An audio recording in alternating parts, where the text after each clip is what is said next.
गणेश जी को सभी देवताओं में प्रथम पूज्य माना गया है।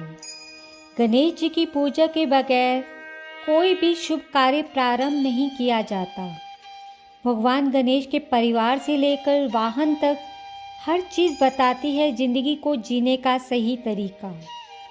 गणपति वहाँ होते हैं जहाँ मेहनत से कमाई की जाती है और चतुराई से बचत। किसी भी शुभ कार्य को करने से पहले गणेश की पूजा आराधना क्यों की जाती है, इसी रहस्य को उजागर करती है हमारी आज की कहानी। एक बार माता पार्वती ने स्नान से पूर्व शरीर पर हल्दी का उपटन लगाया था। माता पार्वती ने अपने शरीर की मैल और उबटन से एक पिंड का निर्माण किया और अपनी शक्ति से उसमें प्राण डाल दिए। माता पार्वती ने उससे कहा कि तुम मेरे पुत्र हो। माता पार्वती ने उस बालक से कहा कि मैं नहाने जा रही हूँ और ध्यान रहे कोई भी अंदर ना आ पाए। माता पार्वती ने आंखें बंद की और एक दिव्य दंड को जागृत किया और उस बालक को दे दिया। अब वह बालक द्वार पर जाकर खड़ा हो गया और द्वार की सुरक्षा करने लगा। कुछ समय पश्चात भगवान शिव वहाँ आ पहुँचे और द्वार के अंदर प्रवेश करने लगे। बालक ने अनजान व्यक्ति को देखकर उनके सामने खड़े हो गए और उन्हें अंदर जाने से मना कर दिया। शिवजी ने कहा, तुम मुझे मेरे ही घर में नहीं जाने दे रहे, लगता है तुम मुझे जानते नहीं हो। तुम जिस द्वार के सामने खड़े हो ये मेरा ही निवास है और अंदर जो स्त्री है वे मेरी अर्धांगिनी है। तब वह बालक बोला, अच्छा वे आपकी अर्धांगिनी है, पर हम भी उनके पुत्र हैं। हम आपको किसी भी स्थिति में अंदर नहीं जाने देंगे, मैं वचनबद्ध हूँ। भगवान शिव को गुस्सा आ गया। उन्होंने त्रिशूल तानकर एक ही झटके में उस बच्चे के सर को शरीर से अलग कर दिया और द्वार के अंदर चले गए। माता पार्वती गहने धारण कर रही थी। शिवजी को अंदर देखकर माता पार्वती ने पूछा, स्वामी आप अंदर कैसे आए? क्या आपको उस बच्चे ने रोका नहीं? तो भगवान शिव ने कहा, एक हट्ठी बालक मुझे रोकने की कोशिश कर रहा था और मैंने क्रोध में उसका वध कर दिया। माता पार्वती ये बात सुनकर रोने लगी और प्रलय करने का निश्चय कर लिया। इससे देवलोक भयभीत हो उठा।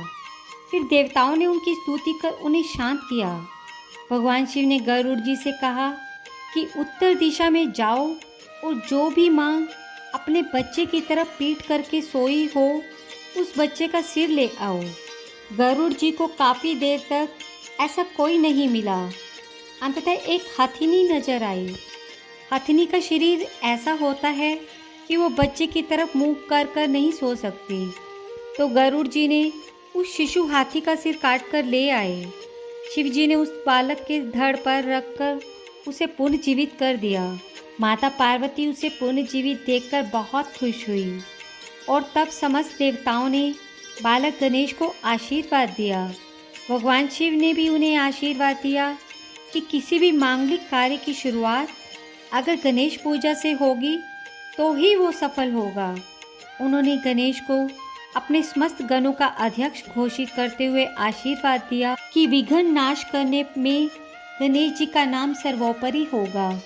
इसलिए भगवान गणेश को विघ्नहर्ता भी कहा जाता है। सभी देवताओं में भगवान गणेश ऐसे हैं जिनका परिवार सामूहिक है।